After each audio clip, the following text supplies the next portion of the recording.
इसमें आपको पढ़ना है क्रॉस प्रोडक्ट। क्रॉस प्रोडक्ट मतलब होता है वेक्टर प्रोडक्ट जिसको आप बोलते हैं, ठीक है।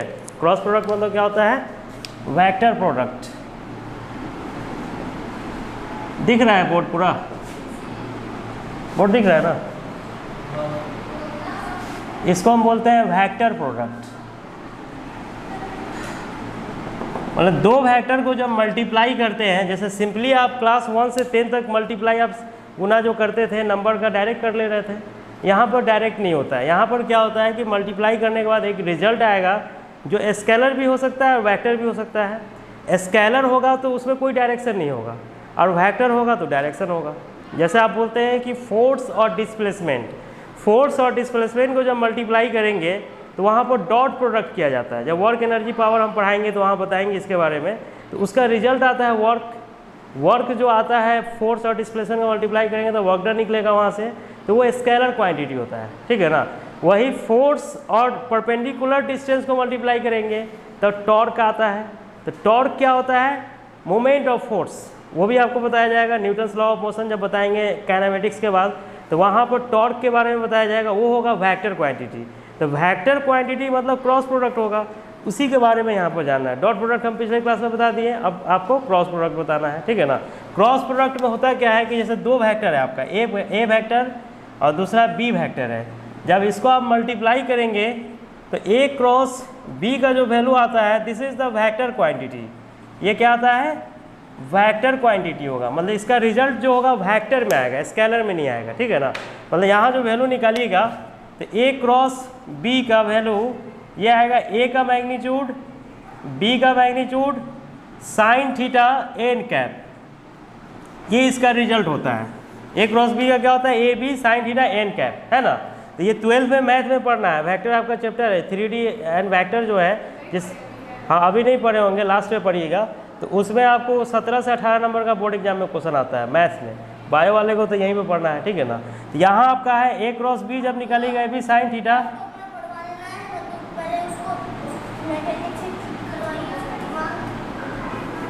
ए क्रॉस बी जो होगा आपका A B sine theta N cap. उसको लैपटॉप चलाने नहीं आ रहा है, आप धमकी हमको देते रहता है, ठीक है। फंस गया होगा कुछ। ए क्रॉस बी हो गया ए बी साइन थीटा, ठीक है ना। ए क्रॉस बी जो वैल्यू होगा आपका A B sine theta N cap, इसका मैग्नीट्यूड हो गया। मतलब आपका ए क्रॉस बी यहाँ तक दिख रहा है ना बोर्ड में, दिख रहा है ना, ठीक।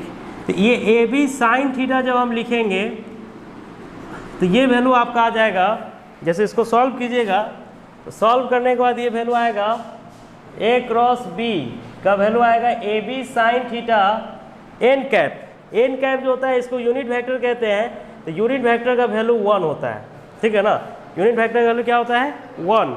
यहाँ पर 1 रख देंगे, मतलब आपका ए क्रॉस बी का जो वैल्यू आएगा वो हो जाएगा ए बी साइन थीटा। मतलब आपका साइन थीटा का वैल्यू कितना आ गया, A cross B by A B. यहाँ से आप एंगल भी निकाल सकते हैं। मतलब थीटा जब यहाँ से निकालिएगा तो इसको लिखा जाएगा sine inverse A cross B by A B, ठीक है ना। ये आपका एंगल दे देगा दो वेक्टर के बीच में। अगर ये एंगल निकालने के लिए दे देगा तो आप यहाँ से निकाल सकते हैं इस फॉर्मूला से, ठीक है ना। तो ये हो गया आपका थीटा, हो गया angle between A vector and B vector हो गया, ठीक है ना। अब केस 1 देखिए, इसमें केस 1 है कि if A vector is parallel to the B vector. अगर बी वेक्टर के पैरेलल होगा, जैसे एक वेक्टर ए है और दूसरा आपका बी वेक्टर है और दोनों के बीच का एंगल कितना है, 0 डिग्री है। तो ए क्रॉस बी जब आप लिखिएगा तो ए क्रॉस बी का वैल्यू कितना आएगा आपका, ए क्रॉस बी का वैल्यू आएगा ए बी साइन थीटा। यहाँ वैल्यू रखिएगा तो ए बी साइन 0 डिग्री, ये कितना हो जाएगा, ए बी साइन 0 होता है। मतलब ए क्रॉस बी का जो वैल्यू आएगा पैरेलल वेक्टर के केस में कितना आएगा, 0 आएगा, है ना, जब पैरेलल रहेगा तब। इसी तरह से अगर एंटी पैरेलल की बात करेंगे, केस 2 आपका है if A vector is anti parallel. अगर एंटी पैरेलल होगा to the B vector, then जैसे ए वेक्टर है और दूसरा आपका क्या है, बी वेक्टर है, इसके बीच का एंगल कितना है, 180 डिग्री। तो तो इस केस में ए क्रॉस बी का जब वैल्यू निकालेगा तो ये वैल्यू आ जाएगा ए बी साइन 180 डिग्री, और 180 का भी वैल्यू कितना होता है, 0 ही होता है। मतलब ए क्रॉस बी का वैल्यू यहाँ पर भी 0 आएगा। अगर ए क्रॉस बी का वैल्यू 0 आ गया तो पैरेलल भी हो सकता है, एंटी पैरेलल भी हो सकता है, ठीक है ना। इसी तरह से केस थर्ड है आपका, अगर दोनों वेक्टर परपेंडिकुलर है, if A vector is perpendicular to the B vector, अगर परपेंडिकुलर होगा तो इस केस में क्या होगा, जैसे ए वेक्टर है, दूसरा आपका क्या है, बी वेक्टर है, तो दोनों के बीच में एंगल कितना है, 90 डिग्री। तो इसमें ए क्रॉस बी जब निकालिएगा तो ये वैल्यू कितना आ जाएगा, ये आ जाएगा ए बी साइन 90 डिग्री, मतलब ये आ जाएगा आपका ए बी साइन 90 कितना होता है 1, मतलब ए क्रॉस बी का जो वैल्यू होगा ये आपका ए बी हो जाएगा। तो इसमें आप बोल सकते हैं कि ए क्रॉस बी का मैक्सिमम वैल्यू कितना होगा, ए बी होगा, जो थीटा जब 90 डिग्री होगा तब, और ए क्रॉस बी का मिनिमम वैल्यू कितना होगा, तो मिनिमम वैल्यू जो होगा आपका 0 होगा, कब, जब थीटा आपका 0 डिग्री होगा 180। तो कंपटीशन वगैरह में क्वेश्चन ऐसे ही देगा कि क्रॉस प्रोडक्ट का मिनिमम वैल्यू कहाँ पर होता है, तो 0 या 180 पर, मैक्सिमम कहाँ होगा तो 90 डिग्री पर, ठीक है ना। तो इस तरह से आपका क्रॉस प्रोडक्ट है, इसको उतारिए। क्या बोला एंगल, जैसे यूनिट वेक्टर को आप मल्टीप्लाई कीजिएगा cross product of unit vectors. जैसे यूनिट वेक्टर होता क्या है, जैसे आप एक्स एक्सिस, वाई एक्सिस और जेड एक्सिस को जब लेते हैं तो इसमें 3 डायरेक्शन होता है। एक्स डायरेक्शन में अगर कोई बॉडी को दिखाना चाहते हैं तो आई कैप, वाई डायरेक्शन में दिखाना है जे कैप, और जेड डायरेक्शन में दिखाया जा रहा है तो के कैप। इसका नेगेटिव डायरेक्शन में जाइएगा माइनस जेड, ये आपका हो जाएगा माइनस के कैप। इसका नेगेटिव डायरेक्शन में जब जाइएगा एक्स का नेगेटिव तो माइनस आई कैप हो जाता है, और वाई का नेगेटिव डायरेक्शन जब लीजिएगा तो ये आपका माइनस जे कैप हो जाता है, ठीक है ना। तो जेड, ये जेड ऐसे है बाहर की तरफ है, जेड क्या है, बाहर की तरफ है, और ये अंदर की तरफ है। तो जैसे आई क्रॉस जे जब लिखेंगे ना, तो आई क्रॉस जे जो होता है वो अपवर्ड डायरेक्शन होता है, तो आई क्रॉस जे का वैल्यू के टर्म में लिखा जाता है क्रॉस प्रोडक्ट में। तो होता क्या है कि अगर आप इसको मल्टीप्लाई कीजिएगा तो 2 मेथड है। एक मेथड तो ये है आपका, जैसे आई इसको लिख रहे हैं, जे लिख रहे हैं और के लिख रहे हैं, ठीक है ना। अगर रोटेशन इस तरह से आप कर रहे हैं, लेफ़्ट से राइट जा रहे हैं, तो लेफ़्ट से राइट जाएंगे तो क्या होगा, क्लॉकवाइज, ये क्लॉकवाइज होगा ना, क्लॉकवाइज रोटेशन होगा। इस केस में क्या होता है, आई क्रॉस जे, जैसे आई क्रॉस जे लिखेगा ना, इसका वैल्यू आएगा प्लस के कैप। आई से जे को मल्टीप्लाई करेंगे तो रिजल्ट क्या आएगा, प्लस के कैप। जे से के को मल्टीप्लाई करेंगे तो ये वैल्यू आएगा आपका प्लस आई कैप। फिर के से आई को मल्टीप्लाई कीजिएगा तो इसका वैल्यू आएगा प्लस जे कैप। ये क्रॉस मल्टीप्लाई करने का तरीका है अगर क्लॉकवाइज कर रहे हैं। तो एंटी क्लॉकवाइज में क्या होता है, जैसे आपका आई है, जे है और के है, इस तरह से रोटेशन होगा तो ये एंटी क्लॉकवाइज हो गया। तो एंटी क्लॉकवाइज में क्या होता है, जैसे एंटी क्लॉकवाइज रोटेशन होगा तो ये वैल्यू नेगेटिव लिया जाएगा, इसमें आपका पॉजिटिव लिया जाएगा। इसमें अपवर्ड डायरेक्शन शो करेगा, अपवर्ड डायरेक्शन, और इसमें डाउनवर्ड डायरेक्शन दिखाएगा, डाउनवर्ड डायरेक्शन होगा, ठीक है ना। इस केस में क्या होता है कि आप मल्टीप्लाई जब इधर से करेंगे तो आई क्रॉस के का वैल्यू कितना आएगा, आई क्रॉस के का वैल्यू आएगा माइनस जे कैप। के क्रॉस जे का वैल्यू क्या आएगा, माइनस आई कैप। जे क्रॉस आई करेंगे तो क्या आएगा, माइनस के कैप। तो ये डायरेक्शन भी बता रहा है और रिजल्ट भी दे रहा है, ठीक है ना। डायरेक्शन ये बता रहा है कि अगर 2 वेक्टर को मल्टीप्लाई आप करते हैं, जैसे यहाँ पर हम बात करेंगे इस फिगर में, तो आई क्रॉस जे है ना, आई क्रॉस जे जब आप कीजिएगा तो ये अपवर्ड डायरेक्शन हो गया, और जे क्रॉस आई करेंगे तो डाउनवर्ड डायरेक्शन हो जाएगा, ठीक है ना। इस तरह से आप इसको दिखा सकते हैं। अब यहाँ पर जो वैल्यू आपका है, सेम यूनिट वेक्टर अगर होगा आपका, जैसे आई क्रॉस आई अगर लिखते हैं, एक ही सेम यूनिट वेक्टर होगा तो इसका मैग्नीट्यूड आई का और इसके बीच का एंगल क्या होगा, 0 डिग्री, है ना। क्योंकि आप जानते हैं कि ए क्रॉस बी का वैल्यू क्या होता है, ए बी साइन थीटा होता है। तो इसके हिसाब से अगर हम बात करेंगे तो आई क्रॉस आई का वैल्यू क्या होगा, 1 × 1 0 हो जाएगा, ये 0 आ जाएगा। जे क्रॉस जे का वैल्यू कितना आएगा, जे का मैग्नीट्यूड साइन 0, ये भी 0 आ जाएगा। के क्रॉस के का मैग्नीट्यूड निकालिएगा तो ये आपका आ जाएगा साइन 0, ये भी 0 हो जाएगा। मतलब सेम यूनिट वेक्टर रहेगा तो इसका वैल्यू कितना आएगा, 0 आएगा। आई जे के अगर सेम रहेगा तो वैल्यू क्या आएगा, 0 आएगा। क्रॉस प्रोडक्ट में, डॉट प्रोडक्ट में क्या होता है, डॉट प्रोडक्ट में वैल्यू 1 होता है, जो आपको पिछले क्लास में बताया है। डॉट प्रोडक्ट में वैल्यू कितना आता है, 1 आता है। क्यों 1 आता है, क्योंकि आप जानते हैं कि ए डॉट बी का वैल्यू क्या होता है, ए बी कॉस थीटा। और अगर वैल्यू हम यहाँ रखेंगे आई डॉट आई तो ये वैल्यू कितना हो जाएगा, आई का मैग्नीट्यूड है ना, कॉस 0 डिग्री, ये वैल्यू 1 × 1 कितना आ जाएगा, 1 आ जाएगा। इसलिए डॉट में 1 होता है, क्रॉस में 0 होता है, याद रखना पड़ेगा आपको। और ये मल्टीप्लाई करने का तरीका है, इसी पर हम क्रॉस प्रोडक्ट निकालेंगे। एक और मेथड है जिसको बोलते हैं डिटर्मिनेंट मेथड्स।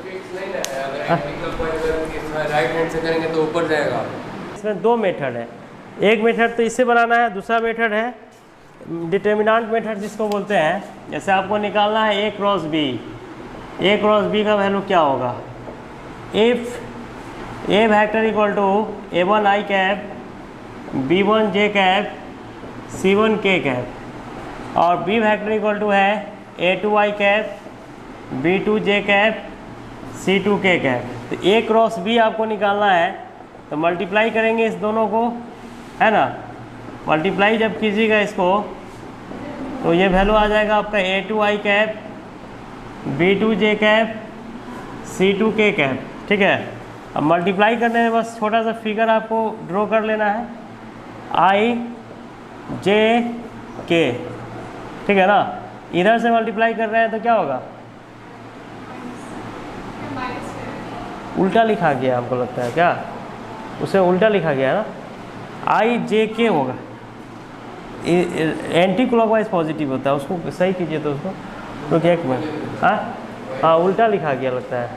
इसमें जो है आपका क्लॉकवाइज है ये, ठीक है ना। जैसे I J K तो लिखेंगे ही, और ये आपका है, ये डायरेक्शन हुआ एंटी क्लॉकवाइज है ना, ये हो गया आपका क्लॉकवाइज। तो एंटी क्लॉकवाइज में पॉजिटिव लेना है और क्लॉकवाइज में नेगेटिव लेना है, ठीक है ना। इस फिगर को उतार लीजिएगा, वो फिगर को कट कर दीजिएगा ना होगा तो फिगर कट करके ही उतार लीजिएगा। यहाँ I क्रॉस J लिखेंगे ना तो प्लस K कैप होगा, और यहाँ पर J क्रॉस K लिखेंगे, J क्रॉस K, ये वैल्यू कितना होगा, प्लस I कैप हो जाएगा। और K क्रॉस I लिखिएगा तो कितना होगा, ये आपका प्लस J कैप हो जाएगा। इस केस में जो है यहाँ पर इस तरफ से मल्टीप्लाई करना है तो I क्रॉस K, ये वैल्यू होगा minus J cap, K cross J ये होगा माइनस I कैप, और J क्रॉस I ये होगा आपका माइनस K कैप, ठीक है ना। तो ये आपका रोटेशन है। फिगर को कट करके ये फिगर उतार लीजिएगा खाली बस, ठीक है ना। ये फिगर को गलत लिखा गया, उल्टा लिखा गया है, ठीक है ना। इसमें जैसे एंटी क्लॉकवाइज जो मतलब कि इस तरह से रोटेशन होता है ना, तो ये आपका राइट हैंड है। राइट हैंड से लेफ्ट हैंड में अगर जाइएगा तो पॉजिटिव होता है, और इस तरह से रोटेट कीजिएगा तो लेफ्ट हैंड से आप राइट हैंड में जाएंगे तब आपका नेगेटिव होता है। इसको क्लॉकवाइज बोला जाता है, ये क्लॉकवाइज रोटेशन है, ठीक है ना। एंटी क्लॉक ये हो गया आपका एंटी क्लॉकवाइज, हाँ अपवर्ड होगा, क्लॉकवाइज डाउनवर्ड होगा, ठीक है ना। तो अब इसमें जब इसको सॉल्व कीजिएगा तो A क्रॉस B जो आपको निकालना है यहाँ पर, जैसे इसको जब मल्टीप्लाई कीजिएगा A क्रॉस B को, तो A क्रॉस B का वैल्यू कितना है, A1 I cap, B1 J cap, C1 K cap, और ये आपका A2 I कैप है, B2 J cap, C2 K cap है, ठीक है ना। तो I से I को मल्टीप्लाई करेंगे तो कितना आएगा, 0 आ जाएगा। I क्रॉस I क्या होता है, 0 होता है। I से J को मल्टीप्लाई करेंगे तो कितना आएगा, I से J को देखिए वहाँ पर I से J को करेंगे तो कितना आएगा, प्लस K आ जाएगा। I से K को कीजिएगा, A1C2 आई क्रॉस के, देखिए आई क्रॉस के क्या है माइनस जे कैप है, ठीक है ना, इसको देख के बनाना है। फिर B से मल्टीप्लाई कीजिए तो B1A2 जे क्रॉस आई क्या है जे क्रॉस आई माइनस के कैप हो जाएगा। इसी इसको मल्टीप्लाई करेंगे कितना होगा B1B2 जे क्रॉस जे क्या होगा 0 हो जाएगा। इसी इसको मल्टीप्लाई कीजिएगा B1C2 जे क्रॉस के क्या होगा जे क्रॉस के देख लीजिए वहाँ पर जे क्रॉस के क्या है प्लस आई कैप है ना। इसी तरह से इससे तीनों का मल्टीप्लाई कीजिए तो इससे इसको करेंगे तो C1A2 के क्रॉस आई क्या है देखिए वहाँ पर के क्रॉस आई आपका प्लस जे कैप है। इस तरह से इससे इसको मल्टीप्लाई कीजिएगा तो ये हो जाएगा आपका C1B2 के क्रॉस जे क्या है आपका माइनस आई कैप है। इससे इसको मल्टीप्लाई कीजिए C1C2 के क्रॉस के 0 हो जाएगा, है ना। तो आई वाले को एक साथ लिख लीजिए। आई वाला टर्म कहाँ पर आपका है, आई वाला एक टर्म यहाँ है एक टर्म यहाँ है, दोनों को साथ में लिखिएगा तो कितना होगा B1C2 माइनस C1B2 आई कैप हो जाएगा। जे वाला टर्म कहाँ है, एक यहाँ है, तो इसको लिखिएगा तो कितना होगा C1A2 माइनस A1C2 जे कैप हो जाएगा, ठीक है ना। और के वाला टर्म कहाँ है, एक यहाँ है और एक यहाँ है, तो इसको लिखिएगा तो कितना होगा A1B2 माइनस B1A2 ये के कैप। मतलब आपका A क्रॉस B का वैल्यू निकल गया B1C2 माइनस C1B2 आई कैप C1A2 माइनस A1C2 जे कैप प्लस आपका A1B2, ठीक है ना, माइनस B1A2 के कैप। अब इसका मैग्नीट्यूड निकालने के लिए देगा तो मॉड कर देंगे दोनों तरफ, अब मॉड करके स्क्वायर रूट निकाल देना है। तो स्क्वायर रूट निकालिएगा तो कितना आ जाएगा B1C2 माइनस C1B2 का होल स्क्वायर हो जाएगा। इसको सॉल्व कीजिएगा तो कितना होगा C1A2 माइनस A1C2 का होल स्क्वायर हो जाएगा। A1B2 माइनस ये आपका हो जाएगा B1A2 का होल स्क्वायर। ये निकल गया A क्रॉस B का मैग्नीट्यूड। अब ये मेथड थोड़ा सा लेंदी इसलिए है कि इसमें माइनस प्लस का बहुत चक्कर है। और आई जे तो लिखे ही है ना। अब यही मेथड्स को थोड़ा सा हम चेंज कर देंगे मैट्रिक्स डिटरमिनेंट, ठीक है ना। अब इसके फॉर्मेट पर हम जाएंगे तो फॉर्मेट पर सेकेंड मेथड आपका हो गया डिटरमिनेंट मेथड्स।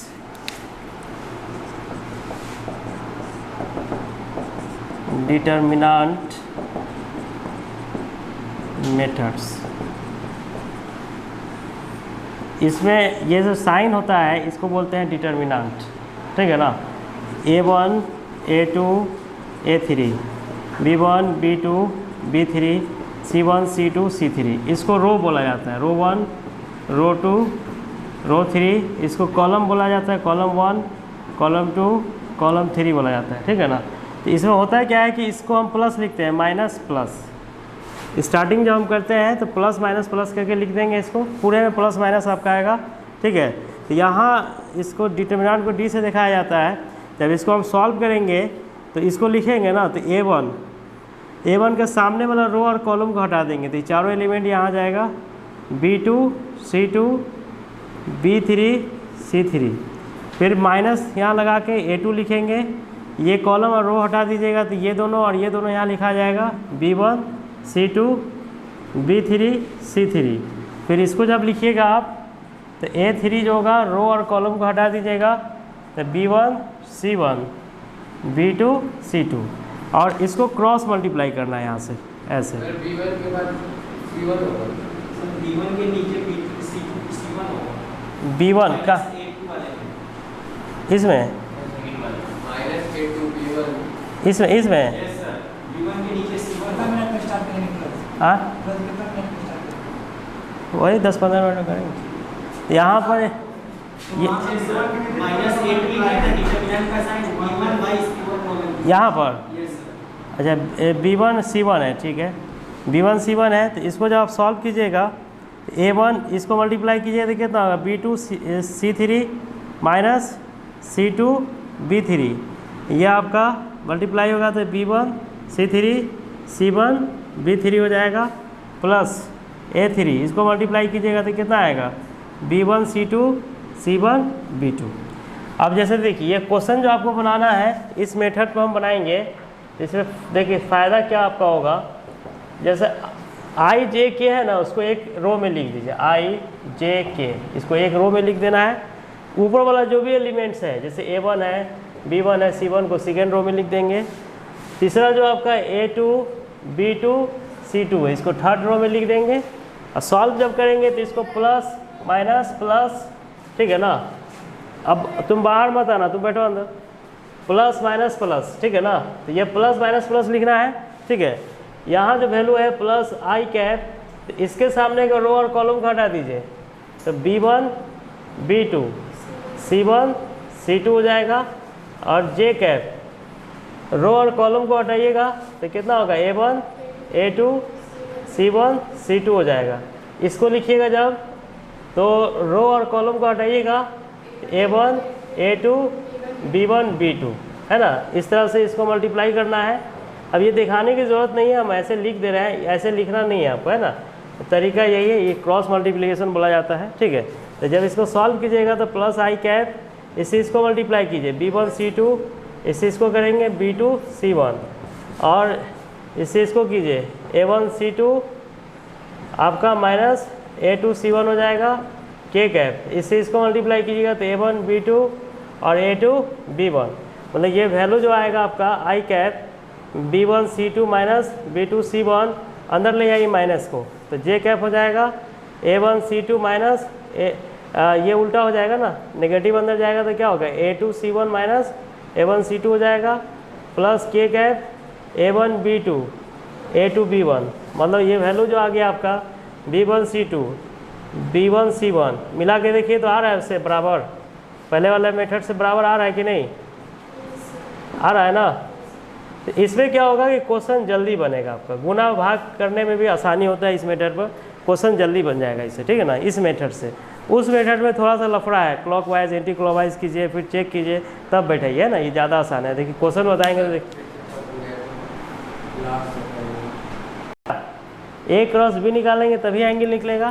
तो A क्रॉस B के लिए हम कौन सा मेथड लगाएंगे, A क्रॉस B के लिए लगाएंगे, जैसे A क्रॉस B निकालेंगे पहले तो क्या करना है, आई जे के लिख लेना है ना। इसको लिखिए 2 3 4, इसको लिखिए 3 2 2। अब सॉल्व करने के लिए क्या करेंगे, इसको सॉल्व कीजिएगा तो प्लस माइनस प्लस, है ना। अब जब इसको सॉल्व करेंगे तो प्लस आई कैप, ये रो और ये कॉलम हट गया, इसी को मल्टीप्लाई करना है ना, 3 2। इसको भी लिखने की ज़रूरत नहीं है, जब कंपटीशन में जाएंगे तो डायरेक्ट यहाँ लिख देना आंसर, कंपटीशन वाला में टाइम कम रहता है ना, डायरेक्ट लिखेंगे, वो प्रैक्टिस से हो जाता है। जे कैप रो और कॉलम हटा दीजिए, 2 3 4 2 के कैप रो और कॉलम को हटा दीजिए, 2 3 3 2 हो जाएगा। अब मल्टीप्लाई कीजिए आई कैप, 3 और 2 6 हो जाएगा, 2 और 4 8 हो जाएगा, जे कैप 2 और 2 4 हो जाएगा, ये 12 हो जाएगा, के कैप 4 और 9 कितना आ गया आपका, प्लस आई कैप माइनस 2 जे कैप माइनस 8 के कैप माइनस 5, मतलब ये वैल्यू कितना आ गया, माइनस 2 आई कैप प्लस 8 जे कैप माइनस 5 के कैप। ये A क्रॉस B निकल गया आपका, है ना। A क्रॉस B जब निकल गया तो A क्रॉस B आसानी से निकल गया ना, इसमें कोई लफड़ा नहीं ना निकालने में, एकदम आसान है। एक फार्मूला है उसको बैठा देना है खाली, क्या जो फार्मूला में लिखे वो फार्मूला ही एक तरह से बैठा देना है, आंसर आ जाएगा क्या। अब इसमें क्या है, अब इसका मैग्नीट्यूड जब निकालेंगे तो मैग्नीट्यूड निकालने के लिए क्या करेंगे, मतलब सबका कोफिशिएंट का स्क्वायर रूट निकालना है। तो कोफिशिएंट का स्क्वायर रूट क्या होगा, -2 का स्क्वायर 8 का स्क्वायर माइनस 5 का स्क्वायर, ये कितना हो जाएगा 4 + 64 + 25 कितना आ जाएगा 4 9 13, ये 6 8 9 हो जाएगा ना, 93 हो जाएगा, ठीक है। अब मैग्नीट्यूड हम इसलिए निकालें कि एंगल निकालना है, तो एंगल निकालने के लिए मैग्नीट्यूड तो चाहिए आपको क्या। अब एंगल निकालने में क्या फॉर्मूला लगाएंगे, क्रॉस प्रोडक्ट का देखिए फॉर्मूला। एंगल निकालने के लिए हम क्या यूज़ किए थे, sin θ = A cross B by AB था ना। तो A का मैग्नीट्यूड, जैसे A वेक्टर है, A वेक्टर कितना है 2i cap 3j cap 4k cap. इसका जब मैग्नीट्यूड निकालिएगा तो ये कितना आएगा, √2 का स्क्वायर 3 का स्क्वायर 4 का स्क्वायर, ये हो जाएगा 4 + 9 + 16 कितना आ गया, ये 29 आ गया, ठीक है ना। B vector 3i cap 2j cap + 2k cap, इसका जब मैग्नीट्यूड निकालिएगा तो कितना होगा 3 का स्क्वायर 2 का स्क्वायर 2 का स्क्वायर, कितना आ जाएगा 9 + 4 + 4, ये कितना आ जाएगा आपका 17, है ना। तो A क्रॉस B जब निकालिएगा तो AB sin थीटा, है ना। तो sin थीटा यही ना था फॉर्मूला, AB sin थीटा। तो ये कितना था A क्रॉस B का मैग्नीट्यूड बाई AB। एक्चुअल में ये A है और एक्चुअल में ये B है, मैग्नीट्यूड मतलब AB हो गया। तो यहाँ पे A क्रॉस B का वैल्यू कितना है, तो A क्रॉस B का वैल्यू आप निकाल चुके हैं, कितना है √93 है। A का वैल्यू कितना है √29, B का वैल्यू √17, है ना। तो थीटा इक्वल टू कितना हो जाएगा साइन इनवर्स √93/29 × 17। अब इसको गुना भाग कर लीजिएगा, ये आंसर हो गया आपका। तो आसान है, फॉर्मेट सिर्फ याद रखिए निकल जाएगा। क्या इस तरह से क्वेश्चंस आपको बनाना है, इसको पहले उतार लीजिए, ये क्वेश्चन आपको बनाना है सब, ठीक है ना। पहले इसको उतार लीजिए तब क्वेश्चन उतारिएगा। सेकंड नंबर क्वेश्चन ये है, फर्स्ट था A = -i cap -j cap -k cap, B = है -2i cap -2j cap -3k cap. इस तरह से थर्ड क्वेश्चन है आपका A वेक्टर = है 3i cap -2j cap -k cap, B vector = -3i cap 2j cap +k cap, ठीक है ना। इस तरह से आपका A वेक्टर = आपका है 3i cap 4j cap 5k cap, B vector = है -i cap -j cap k cap हो जाएगा, ठीक है ना।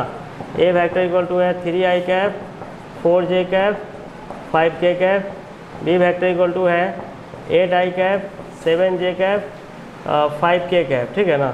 इस तरह से आपका है A vector = 8i cap 3j cap 4k cap, B vector = हो जाएगा i cap -j cap k cap, ठीक है ना।